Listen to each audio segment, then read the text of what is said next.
Anong kapalit, sir? Hindi. Sampalin ko siya sa publiko.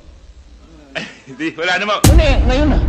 Wala pong ganunan. Mr. Chairman. I'll give you, ano, sasampalin ko sa Mr. Chairman.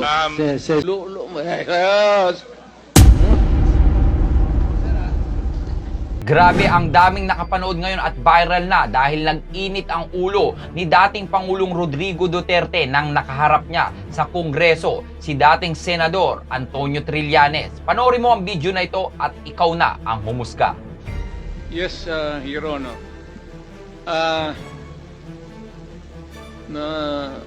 Nalilito na ako kung anong sabihin ko.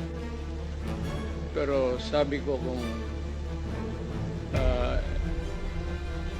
if I'm lying or if my statements are falsely stated or there is an iota of magbigti ako.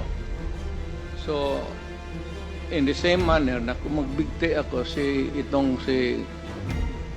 Trillanes, dapat magsabay rin sa akin.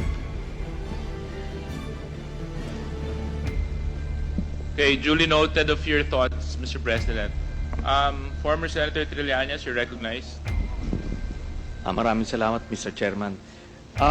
Ito pong dokumentong ito po yung naging basis ko nung plunder case na final ko kay Duterte noong 2016. At ito po ay inimbestigahan ng Ombudsman at ang Deputy Ombudsman Arthur Carandang, and I think the Quadcom can invite him. Siya ang nag-conduct ng investigation. Humingi siya ng dokumento sa AMLAC at kinonfirm niya. And because of that, tinanggal ni Duterte si Deputy Ombudsman. Now, aside from that, so pwede natin, suggested by Chairman Paduano, na yung AMLAC mismo, unless, since hindi naman na siya incumbent, ay pwedeng ma-access yun with the waiver. Pero we've been there before. Nagsabi na yan siya na magbibigay siya ng waiver. Puro bluff yan. Pero hindi. Kaya nga, mas maganda kung ma-draft na po natin yan ngayon para papirmahan niya yan dito. No? Para wala ng alibay. Pero ito po, I'll be presenting later on, Mr. Chairman, a video of his actual admission of these accounts. No?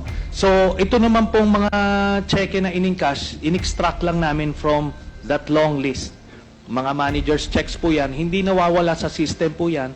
And later on, exempted sa impeachment cases, kaya pwede po lumabas yan, ipepresenta po yan. That's the smoking gun ng proceeds of the illegal drug trade ng Duterte crime family. Salamat po, Chairman. Thank you very much, Sir, former I have to Senator respond Trillanes. to it. This Former guy President, is with all due respect, I'll have to follow the rules. Yeah. I will give you time later, Mr. President. I will give you time later. Just so that we can put to rest this issue of waivers, because it's been going back and forth. Will the former president be okay that if we draft the waiver now, that it be signed today instead of tomorrow? Will you be fine with that, Mr. President? Anong kapalit, sir? Hindi. Sampalin ko siya sa publiko. Hindi. Wala naman. Hindi, ngayon na. Wala pong ganunan. Mr. Chairman. I'll give you, ano, sasampalin ko sa Mr. Chairman. Session Session suspended.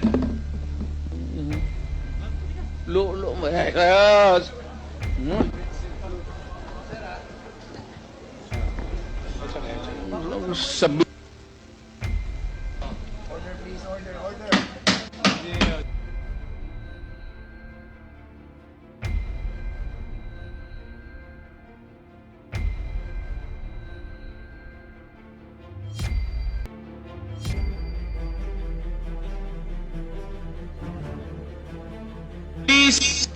Please observe proper decorum. We are in a committee hearing. We have already stressed from the very beginning that the proper rules, decorum, will be implemented regardless of who you are. Regardless of who you are.